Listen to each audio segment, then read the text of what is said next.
Bonjour tout le monde et bienvenue sur Le Jeu Musical. Aujourd'hui, on va parler de littérature et des livres les plus vendus en France en ce moment.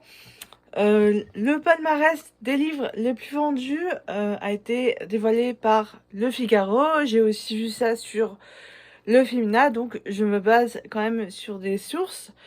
Et on peut dire que les romances ont un grand succès en France. Surtout des romances écrites par les femmes. Je pense notamment à Morgane Moncomble, la nouvelle star de la New Romance.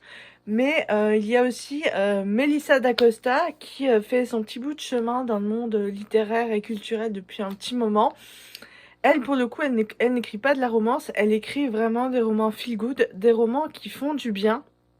Et justement, je me suis demandé pourquoi en fait. Et j'ai regardé ce palmarès uniquement composé de femmes, puisque Melissa d'Acosta a quand même réussi l'exploit de détrôner Guillaume Musso, qui était le plus gros vendeur de livres depuis 11 années. C'est quand même pas rien.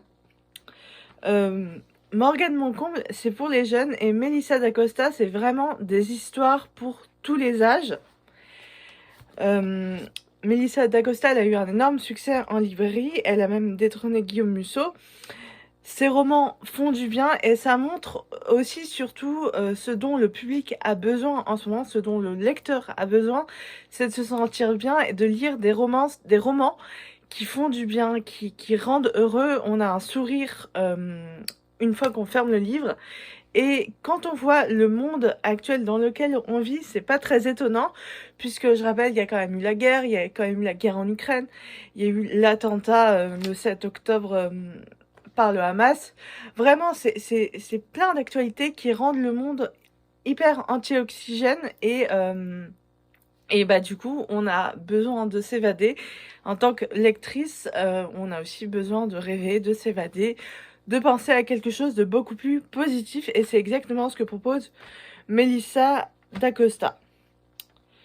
Maintenant, petit mot sur Morgane Moncomble. C'est une jeune autrice qui écrit de la new romance. Et vraiment, c'est ce qui plaît aux jeunes en ce moment. C'est d'ailleurs pour ça que il y a beaucoup de plateformes d'écriture qui sont mises en avant comme Fixia, Wattpad et j'en passe. Le point commun entre toutes ces femmes qui écrivent, c'est qu'elles ont commencé à écrire sur Internet.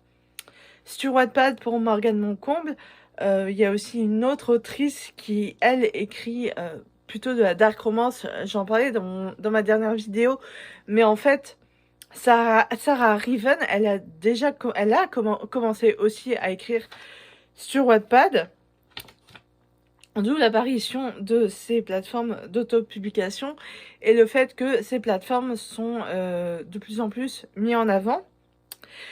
Notamment aussi sur TikTok avec le hashtag BookTok qui est vraiment le hashtag le plus populaire. Il y a plein de gens qui écrivent et qui écrivent particulièrement de la romance. Savez-vous aussi, en parlant de Morgane Moncomble, qu'elle a quand même détrôné Astérix, l'Iris Blanc, c'est la dernière BD qui est sortie en librairie. Elle a quand même détrôné Astérix dans le top 20 des livres préférés des Français.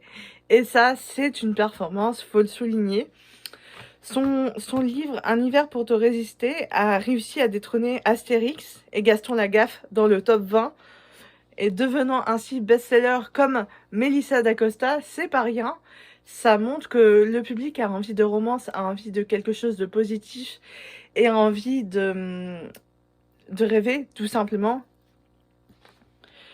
Certains diront que la romance, eh ben, c'est le genre de la littérature de gare, c'est un sous-genre de la littérature, mais je suis pas d'accord parce que déjà, quand on voit ce palmarès uniquement composé de femmes, dont les plus mises en avant, Morgane Moncomble, Melissa d'Acosta, Sarah Riven, forcément, bah, c'est pas de la littérature de gare puisque ça donne une opportunité à des gens de lire.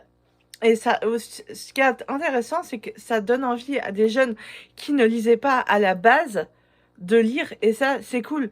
Bon après, est-ce que ce qu'ils lisent est forcément bien, ça c'est leur problème, on va dire, mais au moins le plus important c'est de se dire que les jeunes lisent et ça c'est quand ça on peut pas leur enlever parce que c'est quand même assez important. Et d'ailleurs ça m'intéresse, est-ce que vous avez déjà lu un roman de Morgane Moncomble ou de Mélissa d'Acosta? En tout cas c'est quelque chose que j'aimerais savoir. N'hésitez pas à me le dire dans les commentaires pour qu'on en discute ensemble. Et moi, je vous retrouve très bientôt pour une prochaine vidéo. Ciao!